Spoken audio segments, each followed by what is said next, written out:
Hello, welcome to another video. Today we are talking about comics.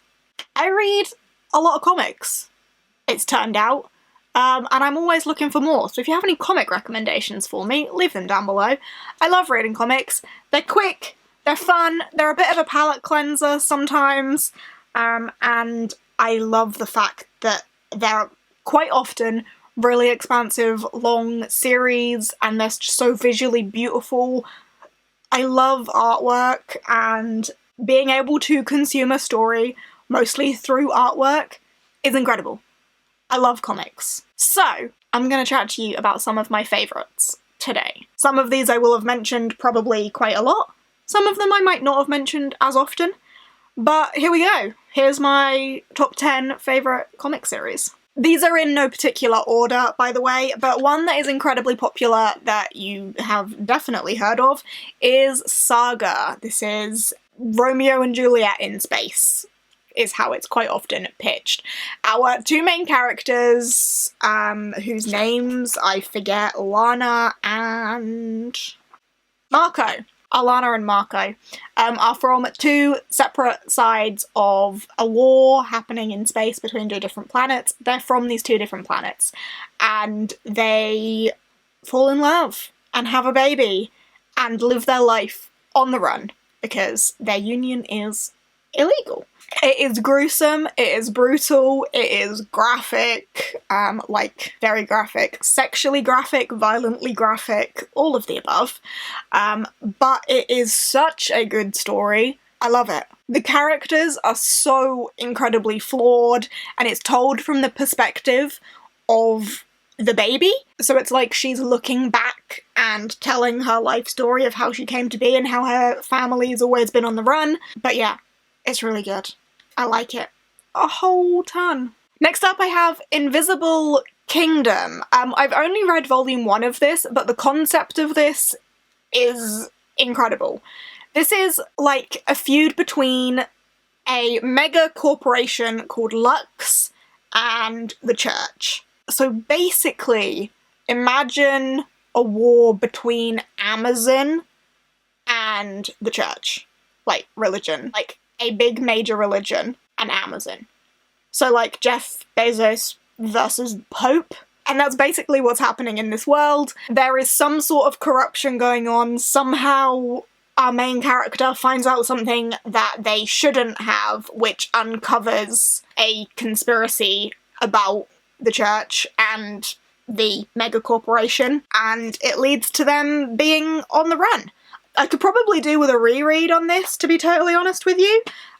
It's been a little while, but I need to continue the series as well. The back says, follow the prophet or the prophet. So yeah, two women discover an inconceivable conspiracy between the world's most dominant religion and an all-powerful megacorporation. Yeah, the Pope versus Jeff Bezos in space. Next up, I have Goldie Vance. I think this one is just super cute, good fun, definitely a palate cleanser one. This is about a young girl called Goldie Vance who works as a valet in a Florida hotel, and she's really into cars, but she's also really into solving mysteries, and she quite often butts in with the hotel's detective to help him solve mysteries, and these mysteries are not little, like, inconveniences. They end up being pretty big mysteries, and she's actually really good at it. There is a great cast of characters in here, like, the family element of it is brilliant. Goldie's friends are great, the relationships that change and develop throughout the series. I've read up to volume 5, but I would advise, like, stopping at volume 4. Volume 5 is written by someone else and doesn't add anything to the story and is nowhere near as good as volumes 1 to 4, so I would read volumes 1 to 4 if I were you. But so good, like a hotel whodunit sort of thing. Yeah, the mysteries end up being a lot bigger than you would perhaps expect, and Goldie is a great character. Also, sapphic. Next up, I have Blackbird. This is quite possibly one of the best comics I've ever read. I absolutely adore this, and I'm devastated that there is no news that I know of on a volume 2. I need more of this because this was incredible. This follows a young woman called Nina Rodriguez who saw something when she was younger. She saw a great magical beast in the sky. She saw magic. It was during an earthquake and her family think that she's crazy, but she's determined to find out that magic is real. When an enormous otherworldly beast kidnaps her sister, she has to confront her past and her demons, and not to mention the ruthless Corrals in charge of the city, to get her sister back and reclaim her life. There is a magical world hiding in Los Angeles, and Nina knows it. So she falls into this magical world to find her sister, confront a lot of what's happened in her past and what her options are for her future, dealing with her own demons and family issues.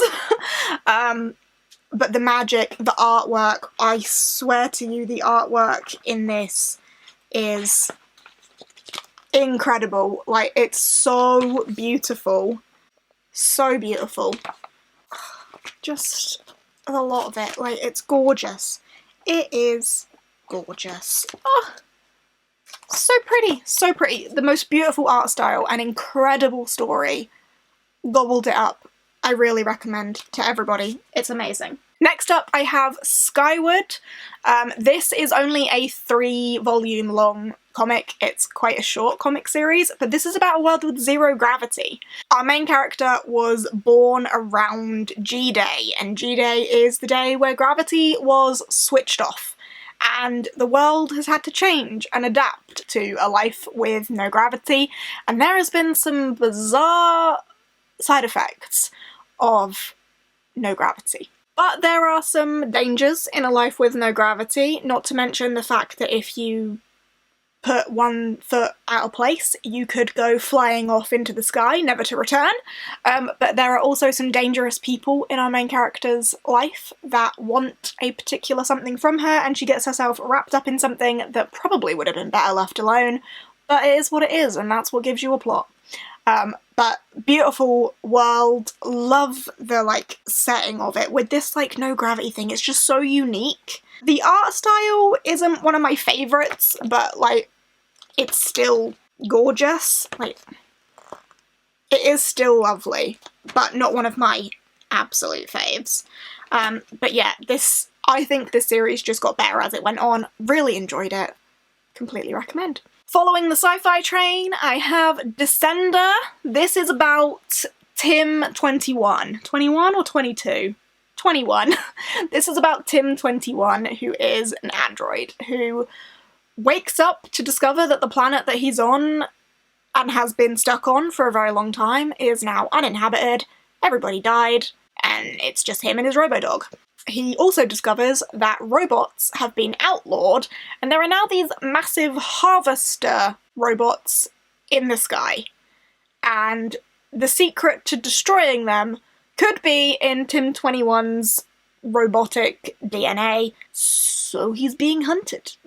I really enjoyed this one. Tim is a really cute character. It's action-packed along the way, but also has a heartwarming family element in it. It's also a brutal world, and Tim faces some brutalities along the way. But I enjoyed it a whole lot. I have read this whole series, and then it's followed on by Ascender, which is after the events of Descender.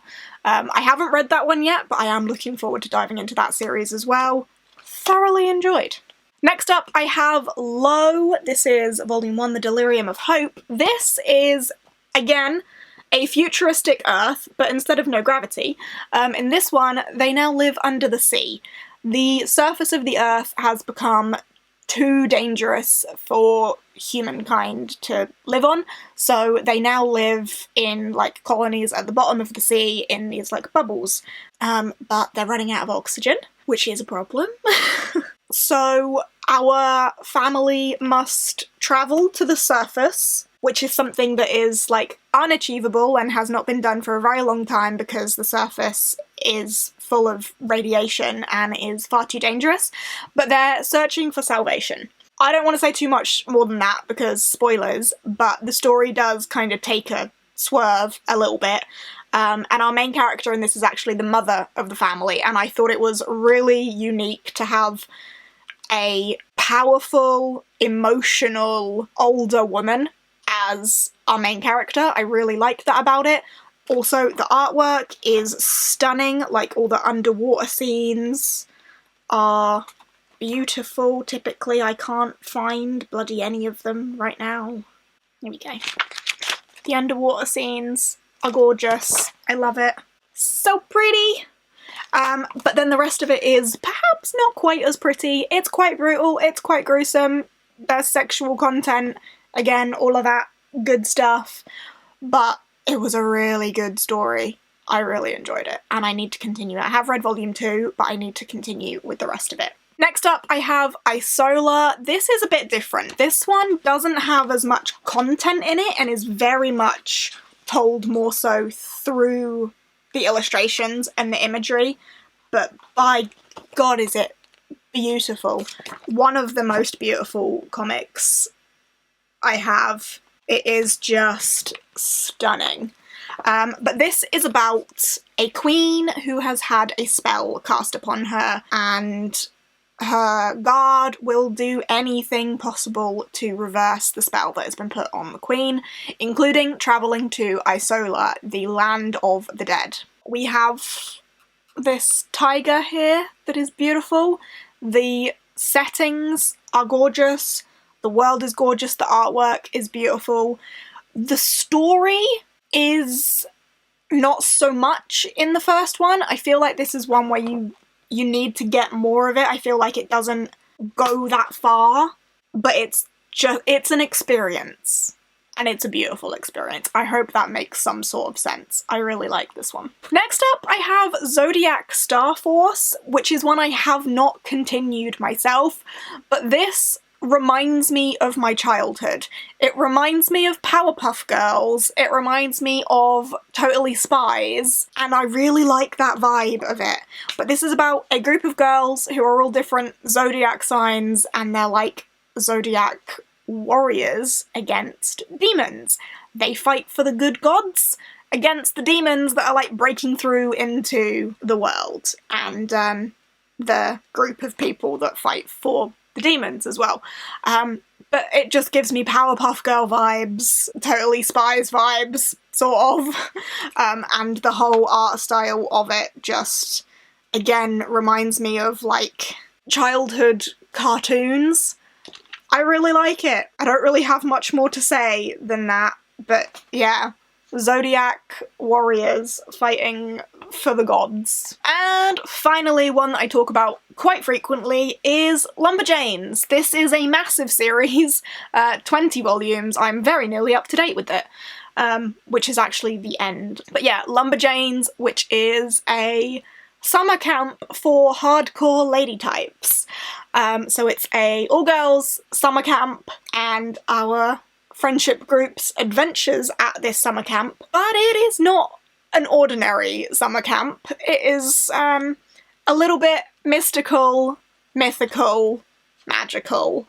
There are all sorts of creatures that pop up throughout the series, and our main cast of characters always end up going on some wild adventure, and their, like, camp leader, Jen, is always either getting them out of trouble or getting into trouble with them. But we've got giant kittens, we've got yetis, we've got Greek gods, we've got dinosaurs, we've got, oh god, what else was there? There were mermaids, there's giant bugs, there's so much. Something to do with time. Time does not work quite right in this camp, but each volume has a different crazy thing going on, and I love the characters and their friendship and all of that good stuff. So yeah, the series has been a bit up and down for me. Some volumes I definitely think are better than others, but as a whole, I really like Lumberjanes. So there you have it. There are my current top 10 comic series. I do expect that this list will grow, change, and develop the more I come across, so if you do have any comic recommendations for me, please let me know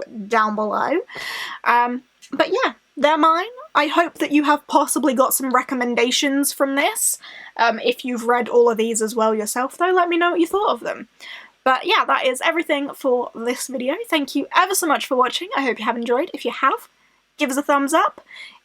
Chat to me down below. All that good stuff. If you aren't subscribed and fancy subscribing, I would be eternally grateful for that. But otherwise, I will see you in whatever comes next. Bye!